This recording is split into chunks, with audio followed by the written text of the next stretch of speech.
All right, Shania Twain's here in the studio. Hey, Shania. Hello. How are you? I'm great. Thank you. Hey, everybody, clap your hands. Yeah. Everybody's so nervous.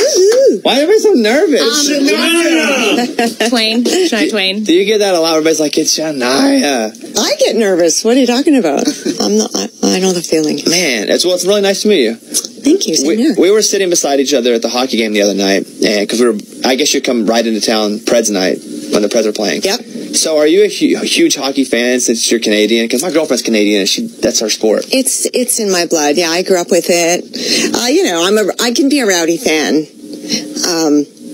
And there's nothing worse than standing up and making a fool of yourself, screaming at the ref for a bad call and being the only one that's doing it. So you kind of you want to make sure you know what you're talking about a little bit when you're a Canadian hockey fan.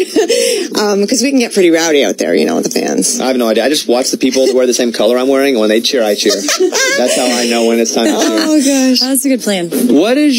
Amy, what's your song? When you think of Shania, what's your song? Whose bed have your boots been under? And that's the first thing that just came to my head, so yeah.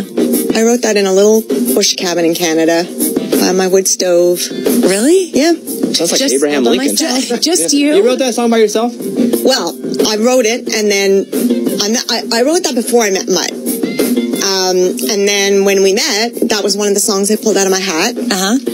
And then we finished it together. I don't really even remember what we did collaboratively on that, but we threw everything in the hat at that point, once we were collaborating as songwriters. So. All right, we're going to play that one right now. Whose bed have your boots been under from Shania? Back with Shania after this. Whose bed have you The Bobby Bones Show. Back in the studio with Shania Twain. What is your quintessential Nashville story? Because you hear, there are 100 stories about you now. You just pack up and move to town? I did. I literally drove here from Timmins, put everything in the back of my Jimmy. That was my vehicle at the time, and loaded that up with everything I could possibly put in there. Laundry basket, everything. I had no money, and I just drove the 3 days to Nashville, and I got a little bit of cash from the label. I put a first and last month's rent on an apartment in Brentwood, and here I was. Were you famous in Canada already before you came down? No. Did you have a bunch of Canadian money? Loonies? Oh, she had no money. No, I had no money. I had no record. No, my record, I was signed to Nashville, not Canada. I didn't have a record deal in Canada. I'd never released a record in Canada. I was still a stage singer, a club singer-songwriter. So I went straight from that to Nashville. And how long until you hit? You moved here, and then how long until you had your first big hit? Because people think people just move and go, snap, there's a hit. I did very fast. It was like a year. Wow. Yeah. Did it sweep you up? Whoa, before you kind of realized what was going on and you were a star? I was so ready for it because, first of all, I was already, by the time I was really what you would consider famous, I was 30. I wasn't young. I spent my whole youth preparing for that. So it's not like all of a sudden I was, 22 and famous. I was 30. I don't know. I didn't have any recording experience. I didn't have any fame experience, but I'd spent my whole childhood and all of my 20s working toward it.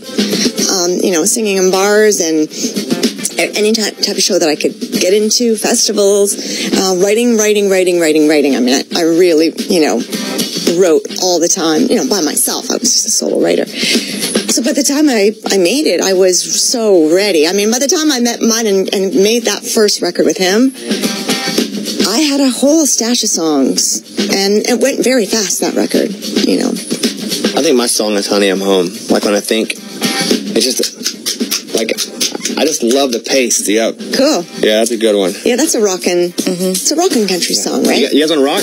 Okay. All right, Shania Twain's here. I'm going to play Honey, I'm Home. Shania's going to hang around for a bit, too, so turn this one up.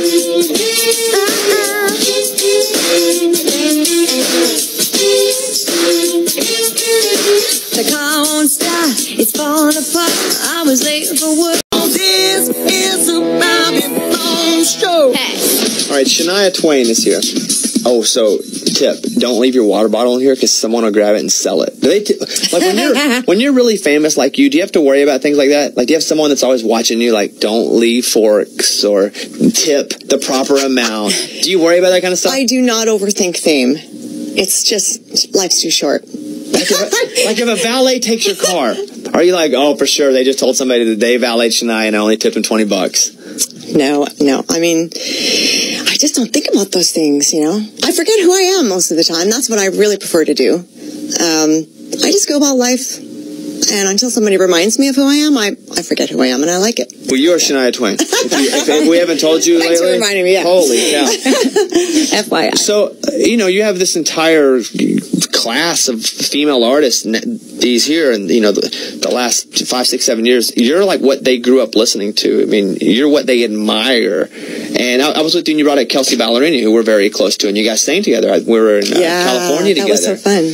And for her, that's like a life-changing thing. But even for me, you're what I listen to on the radio. It's like a flashback for me, years ago in concert, I had so many little kids at the shows, and I just never even imagined or projected myself into the future, thinking that one day they're going to be the kids in their 20s at my shows.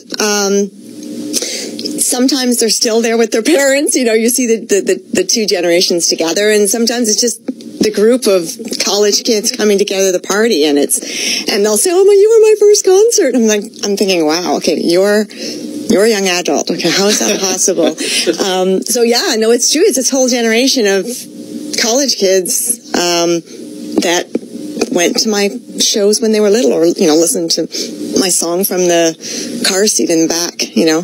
I want to ask you about people crying, because I bet people, when they meet you, they cry all the time. Like, how do you get used to people crying when they meet you?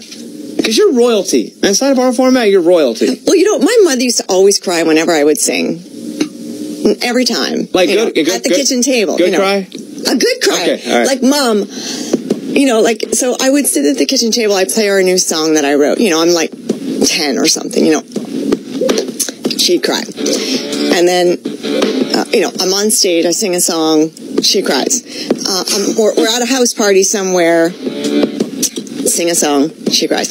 Anyway, she would always cry. She was always very emotional about, I don't know what it was, whether, do all mothers do that? Like, cry all the time when their child performs? I don't know.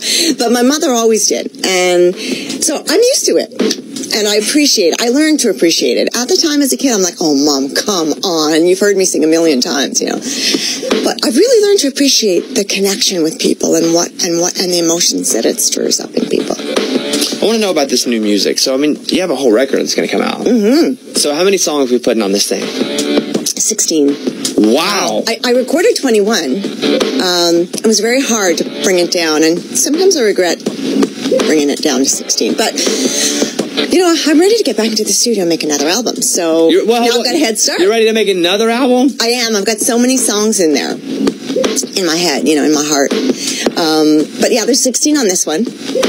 And I'm excited for everybody to hear it. I'm going to play a little clip of your new song, which will world premiere tomorrow. Here it is.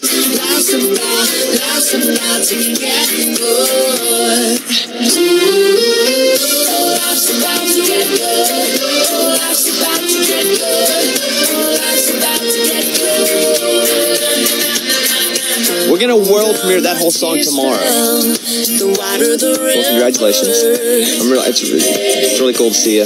We're all big fans. Yeah. It's really cool to have people in that we're like super human fans of. So, yeah. And everybody was so nervous. I feel like we've been playing it cool, though. We've kept it cool. Oh, yeah. We can all scream now. Okay, we finally got our girly screams out. Yes. Shania Twain, thank you so much. Congratulations on the song, and I can't wait to hear the whole record. And it's awesome to meet you. It's great to meet you too. Yeah, no, this is really, really cool. I've enjoyed the visit. Tomorrow, we'll do it again. What do you got to do tomorrow? We'll do more tomorrow. It's Shania Day 2 tomorrow. All right, thank you very much. The Bobby Bones Show. That was fun. Well, tomorrow, come in at the same time. That'd be.